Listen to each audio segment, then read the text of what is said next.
បងនឹងធ្វើឲ្យអូន surprise ថ្ងៃអាពាហ៍ពិពាហ៍យើងខ្លាចជាប្រិយប្រពន្ធនឹងគ្នាព្រោះវានឹងខ្លាយទៅជាការពិតមកគ្រាន់តែគិតក៏ចិត្តសប្បាយសូមផ្ញើខ្លួននៅផ្ទះមានស្ងួនផងមកអូននឹងម៉ាំងបងខ្លាចជាដន្លងហើយបាបងខ្លាយទៅជាបានួនល្អងហើយអូនមិនបាញ់ឆ្កងហើយគាត់ពូទៀតឡើយយើងខ្លាចជាតែមួយសូមអូនកុំព្រួយណាអូនណាយខ្លួនបងខ្លាចជាព្រួយដែរបងនឹងខ្លាយទៅជាខ្នើយតាំងពីស្គាល់គ្នាមិនដែលមានវាស្ដាយក្រៅក៏ក្រមុំរបបបងបើសិនលឺសូមអូនឆ្លើយមិនឲ្យខំបង baby រូបបងនឹង treat you right អូនឯងនឹងមិនជឿដែរបងនឹងធ្វើឲ្យអូន surprise ថ្ងៃអាពាហ៍ពិពាហ៍យើងខ្លាចជាប្រិយប្រពន្ធនឹងគ្នាព្រោះវានឹងខ្លាយទៅជាការពិតមកគ្រាន់តែគិតក៏ចិត្តសប្បាយសូមផ្ញើខ្លួននៅផ្ទះមានស្ងួនផងមកអូននឹងម៉ាំងបងខ្លាចជាដន្លងហើយបាបងខ្លាយទៅជាបានួនល្អងហើយអូនមិនបាញ់ឆ្កងហើយគាត់ពូទៀតឡើយយើងខ្លាចជាតែមួយសូមអូនកុំព្រួយណាអូនណាយខ្លួនបងខ្លាចជាព្រួយដែរបងនឹងខ្លាយទៅជាខ្នើយតាំងពីស្គាល់គ្នាមិនដែលមានវាស្ដាយក្រៅក៏ក្រមុំរបបបងបើសិនលឺសូមអូនឆ្លើយ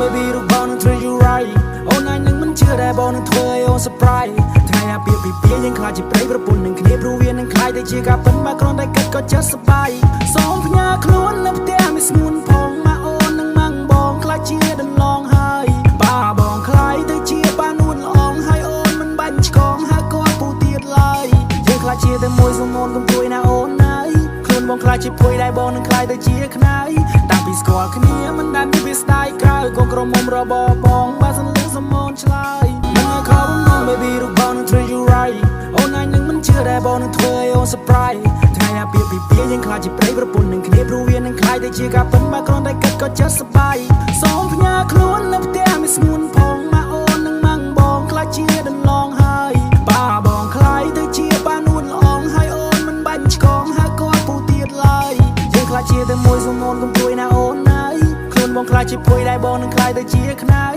តាំងពីស្គាល់គ្នាមិនដែលមានវាស្ដាយក្រៅក៏ក្រមុំរបប